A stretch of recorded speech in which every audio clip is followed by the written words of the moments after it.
So you're here today to talk about what Pandora is doing with Ford. What other types of partnerships is Pandora working on that you could share with us? Well, a big theme for us is anytime, anywhere listening, on the go, at home, in a car, you name it. So car companies are clearly high up on the list. Half of all radio listening happens in the car, so that's a big priority. So Ford's our first one, but we have a lot in the works there. Lots of consumer electronics companies as well. So folks that make Blu-ray players like Samsung, flat screen TVs like Vizio, big area for us. And then also simple tabletop devices, connected devices in the home. So really a huge list of consumer electronics companies. You formed a uniquely transparent relationship with Pandora's customers. You host town halls. You have made yourself available to them, to their praise, to their critiques. How did that happen? How did that strategy evolve?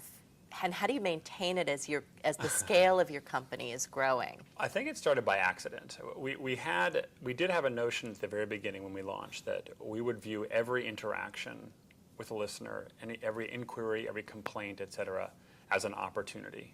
The town halls themselves, which are these in-person meetings, they started as meetups. So I went to a town and someone in my office said, "Why don't you have a Pandora meetup?" I didn't even know what a meetup was at the time. Right. And it was such an interesting educational experience, we decided to keep doing them and have now done several hundred of them. And for us, the engagement of users, that experience of getting feedback and hearing what they like and dislike about Pandora has been probably the most important part of our development. And I think listeners are engaged on Pandora as users, and they're in curating stations and interacting with their listening. They're also equally engaged with Pandora as a product and as a company that I think they feel belongs to them. Can you talk a little bit about the Music Genome project and how sort of Pandora came to be? Because I think that's really fascinating. Sure. So the kernel of the idea that started this a long time ago was to build a musical taxonomy. So a list of musical attributes that you could use to describe a song. So there are close to 400 of them in this enormous taxonomy.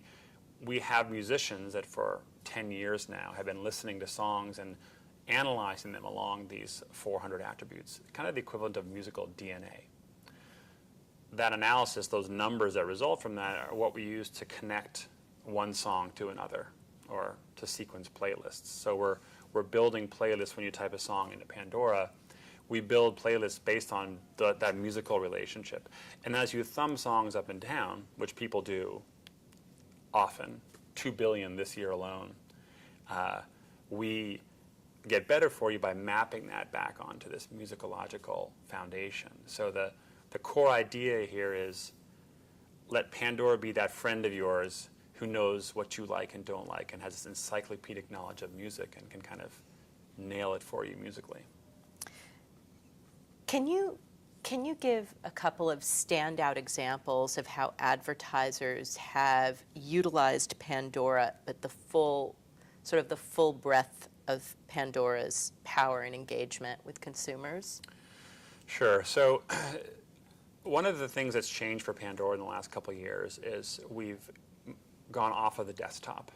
So now for us, the sort of multi-platform is kind of the theme for Pandora and mobility. So the campaigns that I think have become most effective for us are brands that come along and build a campaign that contains elements that are graphic, that are audio, so that are audio advertising, and that are also video, and that are delivered across different devices. So they can reach people in the morning at home, they can reach people on their drive to work, at work, and on Friday night when they're DJing the party with their friends.